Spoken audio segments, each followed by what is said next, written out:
오늘 말씀은 우리가 너무 잘 아는 말씀인데요.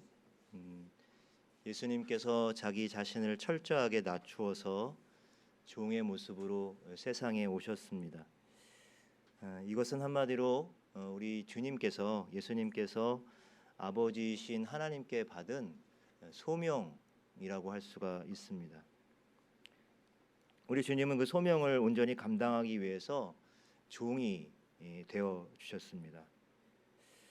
그런데 예수님이 이 종이 되셨다, 종의 모습으로 오셨다고 하는 것은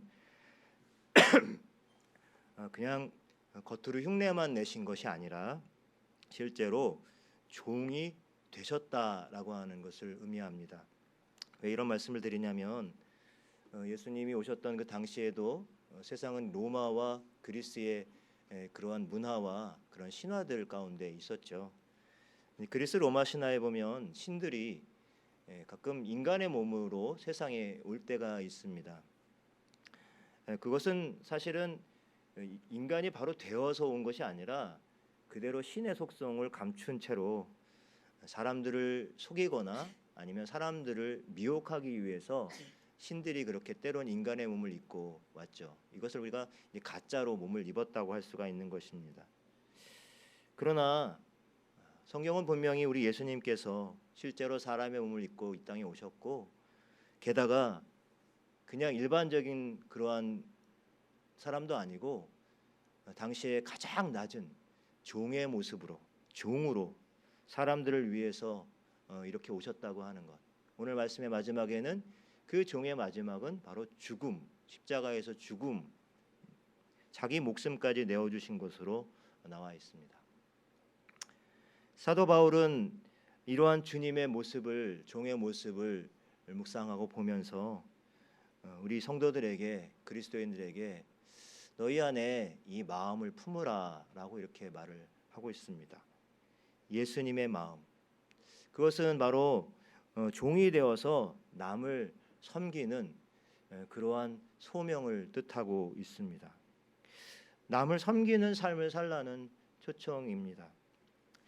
자, 그런데 우리가 너희 안에 이 마음을 품으라라는 이 사도 바울의 이 말씀을 우리가 많이 들었는데, 들으면서 은연중에 우리는 혹시 이런 생각을 하지 않을까 싶습니다. 이건 현실에서 실천 불가능한 일이야. 예수님이나 되니까 이렇게 했지. 그리고 좀 과장된 표현이라고 생각하기도 하고, 또 마음이니까 그냥 마음만 품으면 되겠지라고 그렇게 한쪽으로 흘려 듣곤 합니다. 사실 이게 쉬운 일은 아니겠죠. 하나님이, 신이 인간이 되어서, 아니 인간 중에서도 종이 되어서 오신다는 사실이, 이것이 어떻게 상식적이고 또 그렇게 일반적으로 받아들일 수 있겠습니까? 그러나 주님은 바로 사람의 몸을 입고 이 땅에 오셨고, 게다가 종의 모습으로 세상을 섬기기 위해서, 남을 섬기기 위해서, 또 그 남이라고 하는 것은 결국 저와 여러분, 우리들을 뜻하는 것이겠죠. 우리를 죄 가운데서 구원하시기 위한 십자가를 지시기 위해서 십자가의 종으로 세상에 오셨습니다. 그러한 삶으로 우리를 초청하고 있는 이 내용을 들으면서 우리는 이것은 도무지 실천 불가능한 일이라고 그렇게 생각하기가 쉽습니다. 하지만 여러분, 교회의 역사 속에서는 바로 이러한 말씀을 그대로 받고 그대로 살려고 애쓴 많은 우리의 신앙의 선배들이 있었다고 하는 사실을 기억해야 할 것입니다. AD 100년경에 교부였던 클레멘스 로마누스라고 하는 사람이 있는데요. 이 클레멘스 로마누스가 기록한 클레멘스 일서에 의하면, 당시는 바로 초대 교회의 상황이었겠죠. 이런 기록을 남기고 있습니다. 우리 가운데 많은 사람이 다른 사람들을 노예에서 풀어주기 위해서 자신이 일부러 노예가 되어 주었다는 것을 압니다. 많은 사람이 자신을 노예로 팔았고 그 값으로 다른 사람들을 먹였습니다. 당시 초대교회에 그 로마의 박해나 아니면 이런 상황 가운데, 아니면 그리스도인들이 누군가의 노예로 그렇게 팔리게 되어서 그 사람이 노예가 되었을 때 결국은 가족들의 생계가 막막해지고 또 그렇게 될 수 있다는 사실을 알고 그 함께하는 그 공동체에서 성도들 가운데 부양할 가족이 없는 그 누군가가 다른 그리스도인이 대신해서 노예가 되는 일들이 이 초대교회 역사 가운데 일어났다는 겁니다. 종이 되어주는 거예요. 일부러 자기가 종이 안 돼도 되는데 종이 되어주는 거예요. 우리의 상식으로는 이해할 수 없고 야 그건 과해도 너무 과했다라고 이렇게 생각할 수 있습니다. 자신의 인생은 어쩌라고 그런 선택을 한단 말인가. 여러분 예전에 오래전에 우리나라에서도 몇십 년 전까지만 해도 자식 하나를 이렇게 여러 낳는데 여러 낳고 양육하고 하는 게 너무 부양하는 게 힘드니까 때론 자식들을 부잣집에 이렇게 양자로 들여보내는 일들도 있었죠. 그래서 오히려 그걸 통해서 또 끼니를 연명하는 그런 경우도 있기도 했다고 합니다. 그런데 여러분 자신의 가족도 아니라 다른 가족들을 부양하기 위해서 또 때로는 교회 공동체를 위해서 자신을 노예로 팔았다, 종으로 팔았다는 내용이 쉽게 믿어지지는 않습니다. 그러나 사실 역사는 이런 일이 있었다고, 이런 일들이 가능했다라고 기록하고 말해주고 있습니다. 여러분 어떻게 이런 일들이 가능했을까요? 그러한 동력, 그렇게 할 수 있었던 것은 도대체 그 원인이 어디 있었던 것일까요? 그것은 바로 당시 그리스도인들이 자신들을 바로 하나님의 종으로 여길 뿐만 아니라 자신들을 교회 공동체 안에서 다른 형제 자매들과 그리고 나아가 이웃들의 종으로 여겼다고 하는 데 있습니다. 종의 정체성을 가졌다는 거예요. 주님이 우리에게 생명 주시기 위해서 스스로 종이 되셨던 것처럼 자신들을 하나님과 이웃을 섬기기 위한 그러한 종의 사명을 받은 자로서 당연하게 여겼다고 하는 것입니다. 그러니 다른 사람들을 살리기 위해서 나의 피부치도 아닌 아무런 혈연 관계가 없는 다른 형제와 다른 자매들을 살리기 위해서 자신을 실제로 종으로 그렇게 파는 일이 결코 이상하거나 특이한 일이 아니었다고 하는 것입니다. 내가 원래 종인데 종이 종으로서 마땅한 일을 한 것이라고 그 정도로 여겼다고 하는 것입니다. 여러분 오늘 사실 우리도 하나님께서 이 세상 가운데 보내신 그리스도의 종이라고 합니다.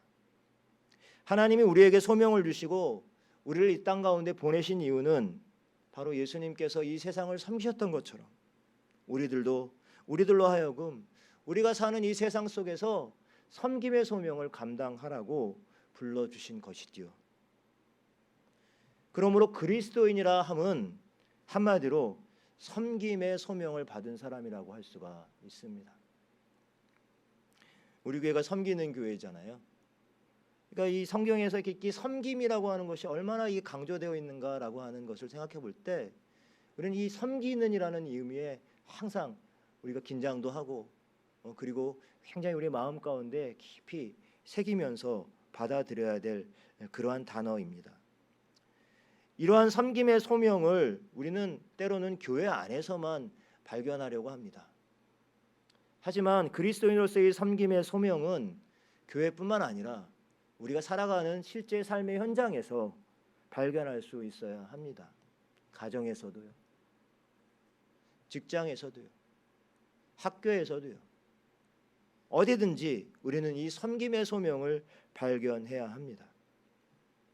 예를 들면 젊은이들이 대학에 왜 가야 하나 이런 질문 앞에서 물론 우리는 일반적으로 더 많은 지식을 쌓고 더 앞으로 향후 더 좋은 미래와 더 좋은 직업을 갖기 위해서라고 이렇게 대답할 수 있지만 그러나 그리스도인으로서 섬김의 소명을 발견하는 그런 젊은이라면 그 답을 뛰어넘어서 더 나은 섬김의 삶을 더 나은 세상을 위해서 자신의 삶을 내어주기 위해서라고 대답하는 것이 바로 섬김의 소명을 발견하는 것이겠습니다. 직업을 택할 때도 왜 이 직업을 택해야 하나? 물론 가족을 부양하고 먹고 살아야 합니다. 그리고 때론 조금 더 나으면 자아를 성취하기 위해서라고 하는 그런 일반적인 답이 있죠. 그것이 우리가 직업을 택하는 그러한 이유이기도 합니다. 그러나 여러분, 그리스도인이 이 섬김의 소명을 우리 일상에서 발견할 때 이 직업에서도 여러분 우리가 이 소명을 발견할 수 있지 않겠어요? 그냥 내가 먹고 사는 것, 그리고 나의 자아의 성취를 위한 것, 그것을 뛰어넘어서, 이것도 중요한 겁니다. 그것을 뛰어넘어서 바로 세상과 이웃을 섬기는데 내가 가지고 있는 내 직업이 기여할 수 있기를, 그것이 바로 섬김의 소명의 발견일 것입니다. 음악가가 돼도 배우가 돼도 때로는 어떤 다른 직업을 갖는다 하더라도 그냥 내가 바라고 원하는 일을 그냥 하는 것이 아니라 그 대답을 뛰어넘어서 그 일을 통해서, 그 정체성을 통해서 누군가를 위로하고 또 누군가를 어려움과 힘든 상황 속에서 회복시켜주는 그 소명, 그것이 바로 섬김의 소명일 것이기 때문입니다. 한참 우리가 피택자 교육을 하고 있는데요. 여러분, 교회에서의 직분이라고 하는 것은 무엇입니까? 우리는 잘 알아요. 이것이 지위고 어떤 권리고 힘이 아니라는 것을. 이것은 무엇입니까? 섬김의 소명이에요. 그렇죠? 섬김의 소명입니다. 말씀을 전하는 일로부터 여러분 이렇게 찬양대로, 교사로, 그리고 때로는 식물을 돌보고 청소하고 휴지 하나 줍는 일까지, 여러분 이것은 바로 우리가 주님의 몸된 교회 공동체 안에서 섬김의 소명을 발견하는 그런 자리인 것입니다. 사실 우리가 살아가는 시대는 이 소명이란 말도 그리고 섬김이란 말도 실제 그냥 세상의 흐름대로 살아가려고 한다면 되게 걸리적거리고 부담스럽고 불편한 단어일 수밖에 없겠죠. 사실 하나님께서 저와 여러분 우리들을 불러주셔서 세상의 필요들을 보게 하시고, 그리고 그곳에 들어가서 섬김의 소명을 감당하라고 불러주셨지만, 섬김, 이 소명이라는 단어는 실로 부담스럽고 두려운 것이 사실입니다. 세상의 흐름과 기준이 아니라 이러한 섬김의 소명을 따라 살다가 혹시 세상에 뒤처지는 것은 아닐까, 두렵고 또 불이익을 당할까 봐 때로는 겁도 나지요. 실제로 세상에서 이 섬기는 소명의 삶을 살아간다고 하는 것은 그렇게 만만치 않습니다. 우리가 잘 아는 바대로 여러분, 모세의 뒤를 이어서 이스라엘 공동체를 이끌고 간 지도자가 여러분 누굽니까? 여호수아이죠. 여호수아입니다. 사실은 여러분, 여호수아에게도 동일한 두려움이 있었던 건 아시죠? 모세의 뒤를 이어서 자기가 이제 지도자가 되어야 돼요. 백성들이 나를 따를까? 나는 모세가 아닌데. 보니까 막 오합지졸 같죠? 저들을 데리고 가나안을 정복할 수 있을까? 도리어 우리가 몰살당하는 것은 아닐까? 우리가 죽을지도 몰라. 소명의 삶을 살고자 하나님이 불러주셨는데 이 여호수아의 마음은 온갖 두려움으로, 그렇죠? 두려움으로 낙심하고 주저앉아 있었어요. 마음으로는 하나님께 순종하고 살고 싶은데 눈앞에 펼쳐진 현실이 너무나도 두려웠던 거예요. 하지만 이렇게 두려움 가운데 주저앉아 있었던 여호수아에게 우리 하나님께서 찾아오셨죠. 그리고 저와 여러분, 우리가 모두가 잘 기억하는 멋진 약속을 해 주십니다. 그것이 바로 여호수아 1장 9절의 말씀이죠. 내가 네게 명한 것이 아니냐. 강하고 담대하라. 두려워하지 말아라. 놀라지 말라. 내가 어디로 가든지 내 하나님 여호와가 너와 함께 하느니라. 오늘 음악부가 찬양하시는데 동행이란 찬양을 해주셨어요. 우리 주님께서 함께 동행해 주시나. 내가 너와 함께 할 거야 라고 말씀해 주신 거죠. 하나님은 섬김의 소명을 발견하고 감당하려는 이들에게도 이 여호수아에게 주시는 동일한 약속의 말씀을 주시는 줄로 믿습니다. 우리는 이 하나님의 약속을 신뢰해야 합니다. 소명의 삶을 선택하려고 할 때 찾아오는 두려움들이 분명히 있습니다. 바로 그 순간에 필요한 것이 믿음이죠. 두려움 속에서도 주저하지 않고 하나님이 우리에게 주신 이 섬김의 소명을 향해서 한 걸음 내딛는 것, 여러분 이것이 바로 믿음입니다. 섬김의 소명을 가지고 세상을 향해 나아갈 때 분명히 어려움과 두려움이 찾아옵니다.